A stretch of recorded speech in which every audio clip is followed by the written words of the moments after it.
Karena kita itu nggak menyadari bahwa hidup ini sebetulnya tidak bisa tanpa Roh Kudus, Bapak Ibu. Kalau Anda tidak memiliki Roh Kudus, saya mau kasih tahu, jangan pernah berpikir hidupmu baik-baik saja.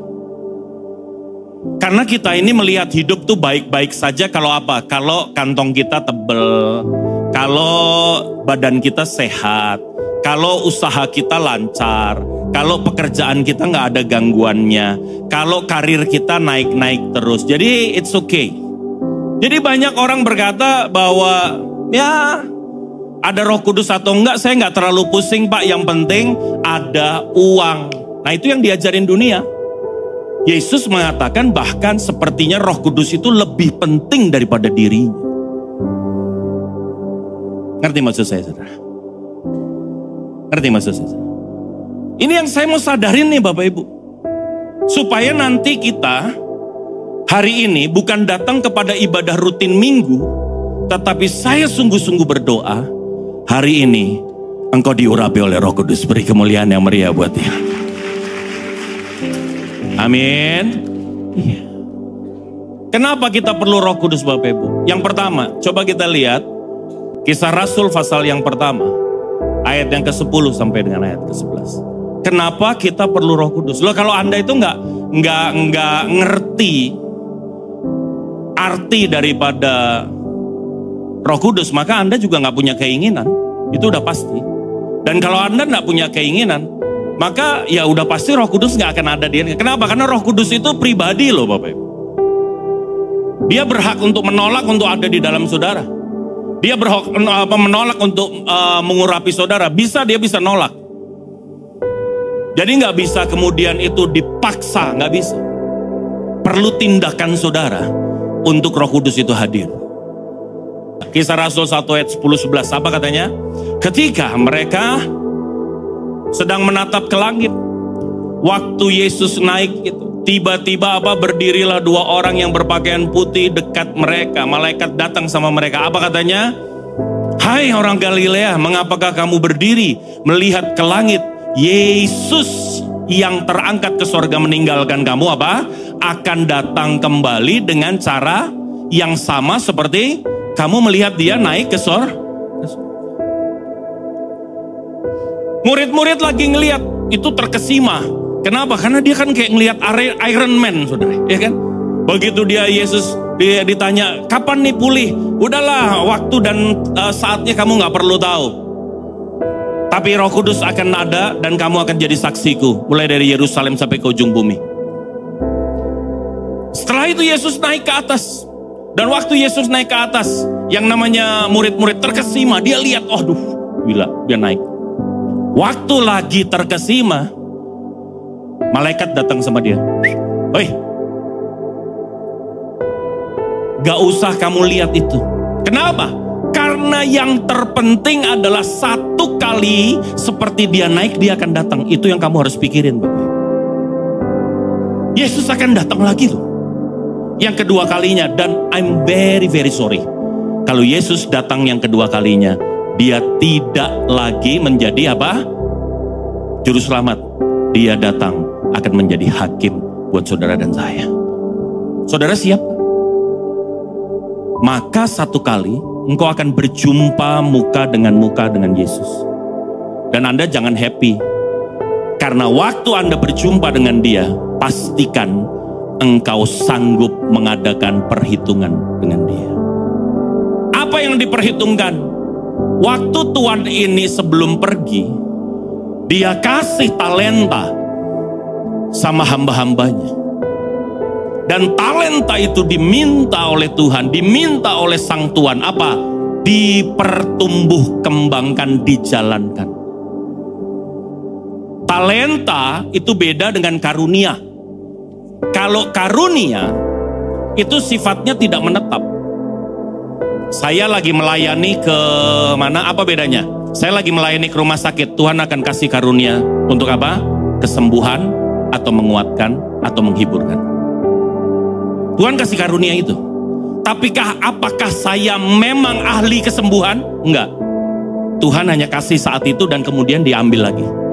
Ngerti maksud saya? Murid-murid Petrus berkhotbah. dengan bahasa-bahasa yang berbeda. Orang Kapadokia dengar Kapadokia, orang Arab dengar orang Arab. Apakah memang Petrus bisa berbahasa Arab? No. Itu karunia. Bahasa yang lain. Amin. Setelah itu, yang namanya Petrus nggak bisa. Kenapa? Karena karunia itu on off. Berbahasa roh itu on off. Kesembuhan itu on off. Bernubuat itu on off. Dia tidak menetap karena namanya apa? Karunia. Dan karunia bisa datang hadir kepada siapapun. Orang berdosa bisa? Bisa. Dan karunia tidak dipertanggungjawabkan. Kenapa? Karena itu tidak dalam kendali kita. Tetapi kalau talenta itu berbeda. Talenta itu segala sesuatu yang diserahkan kepada saudara. Dan hari ini pengelolaannya ada di tangan saudara. Contohnya apa? Usia. Katakan sama saya umur. Tanggung jawab loh. Itu dalam kelola saudara. Saudara pakai umur saudara untuk happy-happy sendiri, atau saudara pakai usia saudara untuk melakukan kehendak Tuhan, it's depend on you. Makanya talenta ini diminta perhitungan dan pertanggungjawaban. Harta itu ada dalam kelola saudara. Termasuk kebisaan-kebisaan nyanyi, main musik. Itu semua talenta. Kenapa? It's your management, under your management. Dan itu menetap. Kalau kesembuhan nggak bisa. Makanya nggak ada. Kemudian pendeta buka praktek kesembuhan. Nggak ada. Hah? Ya kan? Ya, kesembuhan ilahi. Praktek dari Senin sampai dengan Jumat. Jam 7 sampai jam 8 malam. Sisanya menurut perjanjian. Nggak ada. Ada nggak pendeta yang gitu? Nggak ada. Waktu dikasih karunia aku bisa melakukannya. Tetapi waktu karunia itu diambil, maka aku berhenti dan tidak bisa lagi melakukannya. Setuju Bapak Ibu? Amin. Makanya kayak bahasa roh. Bisa bahasa roh. Nggak ada bisa bahasa roh. Nggak ada yang bisa dengan karunia. Karena bahasa roh itu on off. Kasih, cabut. Kasih, cabut. Tergantung apa? Tergantung kepentingannya Tuhan. Bahkan yang namanya keledai bisa berkarunia. Bisa? Bisa. Kalau keledai ini masuk surga, enggak. Ini cuma dipakai Tuhan. Makanya saya bilang, dipakai Tuhan itu jangan terlalu bangga. Karunia itu enggak ada hubungannya sama surga. Amin, saudara? Tapi pengelolaan kita terhadap yang namanya talenta yang diberikan kepada kita, di mana satu kali nanti pada saat yang tidak terduga Yesus akan berjumpa dengan kita dan meminta pertanggungjawaban. Itu yang harus saudara siapin. Makanya Anda harus punya Roh Kudus. Supaya engkau tahu bagaimana mengelola talenta ini, bagaimana menjalankan talenta ini Bapak Ibu. Anda gak bisa sendiri. Engkau perlu Roh Kudus. Tanya sama dia. Usia ini aku hari ini mau kemana, aku hari ini mesti bikin apa. Dari uang yang diserahkan kepadaku hari ini untuk aku kendalikan, ada di dalam tabunganku, ada di dalam kuasaku. Aku harus bikin apa? Seperti yang Tuhan mau. Amin, saudara. Maka setiap hari saya dengan anak-anak saya, doa saya cuma satu. Bapa, hari ini adalah hari baru. Ada berkat baru bagi kami. Dan sepanjang hari ini Tuhan, kami mau menyenangkan hatimu dan melakukan kehendak-Mu. Pimpin kami Tuhan, supaya kami jadi pribadi yang lebih baik dari pribadi kami yang sebelumnya. Saya bertumbuh, talenta yang diserahkan kepada saya berbuah, itulah sebetulnya hidup yang sesungguhnya. Amin, saudara. Anda harus jadi orang sukses. Orang sukses itu apa? Mereka yang menjadi seperti yang Tuhan mau. Anda sukses bukan karena saudara kaya. Hidup ini bukan soal kaya miskin. Hidup ini bukan soal panjang atau pendeknya umur. Bapak Ibu yang dikasihi Tuhan, hidup ini soal sesuai atau tidak dengan apa yang Tuhan mau. Tuhan satu kali nanti, makanya Anda perlu Roh Kudus. Yang berikutnya, kenapa Anda perlu Roh Kudus? Saya kok ngeri ya kalau orang tuh hidup sembarangan. Pak Bu, hidup ini pasti berakhir. Hidup ini pasti berakhir. Entah 70 tahun, entah 80 tahun, someday semuanya pasti akan berakhir. Saudara sadar gak sih itu? Dan kalau sudah berakhir, saya berdoa. Anda gak akan ditanya kok, gerejamu di mana gak ditanya. Waktu Anda ketemu Yesus, kamu gereja di mana? Gak ada. Kamu ketemu Yesus, terus ditanya, lo puji-pujiannya, pujian penyembahannya gimana? Yang diem-diem apa? Atau yang teprok-teprok gini? Gak ditanya juga. Ritualmu seperti apa? Gak ditanya. Gak ditanya. Do you believe in Jesus? Yes. Pertanyaan yang kedua adalah, kamu terakhir sebelum kamu mati, usia kamu berapa? 85 Tuhan. Baik, tolong 85 pertanggungjawabkan. Ceritakan 85 tahun kamu ngapain? Dan apa yang kau lakukan buat aku? Itu yang ditanya Pak Bu. Jangan sembrono di dalam hidup. Ini saya ingatkan betul. Amin Bapak Ibu. Ditanya lagi apa? Uang yang kamu pegang itu ada berapa? 5 miliar. Good. 5 miliar, ceritain sama saya. Apa yang kamu lakukan dengan 5 miliar itu? Oh yang 3 miliar beli tas. Oh ya wis. Ya udah. Ayo, selesai saudara. Hah? Yang 2 miliar beli mobil. Yang ini beli, oke. Nggak ada yang berguna buat saya. Nggak ada yang berguna buat kerajaan Allah. Nggak ada yang berguna buat Tuhan dan buat sesamamu. Semua hanya kamu pakai untuk dirimu sendiri. Alright. Baca 2, 3. Apa katanya? Dan campakkanlah apa? Hamba yang tidak berguna itu dalam kegelapan yang paling gelap.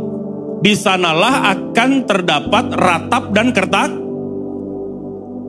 Anda jangan tabu diberitakan neraka dan sorga. Sorga memang bukan direncanakan untuk Anda, tetapi sorga, neraka itu direncanakan untuk iblis. Cuman persoalannya, orang kalau udah ikut iblis, hidupnya nggak berbuah sama sekali. Maka Yohanes 15 ayat yang kedua, yang tidak berbuah dipotong, yang berbuah diapain? Dibersihkan. Supaya apa? Supaya engkau lebih banyak Bapak Ibu jangan main-main dengan hidup. Yang pertama, engkau harus mempertanggungjawabkan. Dan yang kedua, Pak, Bu, halo, lihat saya. Hidup hanya berakhir di 2 tempat. Neraka atau sorga. Jadi kalau buat saya, karunia bukan tanda kita berada di sorga. Karunia bukan tanda bahwa kita memang orang-orang yang akan masuk ke dalam sorga. Tetapi buat saya, satu tanda yang hakiki yang tidak bisa dipungkiri. Apa? Namanya buah roh. Galatia 5 ayat 22 sampai dengan ayat yang ke-23. Amin saudara? Amin. Yuk. Hari ini doa saya, hidupmu berbuah roh. Bukan buah roh, tetapi apa? Buah roh. 9 in 1. 9 buah dalam satu yang sama. Roh Kudus namanya. 9 buah. Jadi Anda jangan bilang gini, kasih, sukacita, damai sejahtera, kesabaran. Ini belum nih, kesabaran belum nih. Kemurahan ya oke, 50-50, kebaikan. Gak bisa gitu. Lumayan udah 7, masih tinggal 2 lagi, gak bisa saudara. Kalau Roh Kudus hari ini mengurapi saudara, satu roh itu akan menghasilkan, baca 2, 3 apa? Kasih, apa? Sukacita, apa? Damai sejahtera, apa? Kesabaran, apa? Kemurahan, apa? Kebaikan, apa? Kesetiaan, apalagi kelemah lembutan, apalagi pengendalian diri. Maka doa saya, buka hatimu, miliki rasa haus. Engkau orang-orang yang percaya Yesus, Roh Kudus memperlengkapi engkau. Dan keluar dari ini, buahmu akan dirasakan oleh banyak orang. Dan mereka mempermuliakan Bapamu yang di sorga. Beri kemuliaan yang meriah.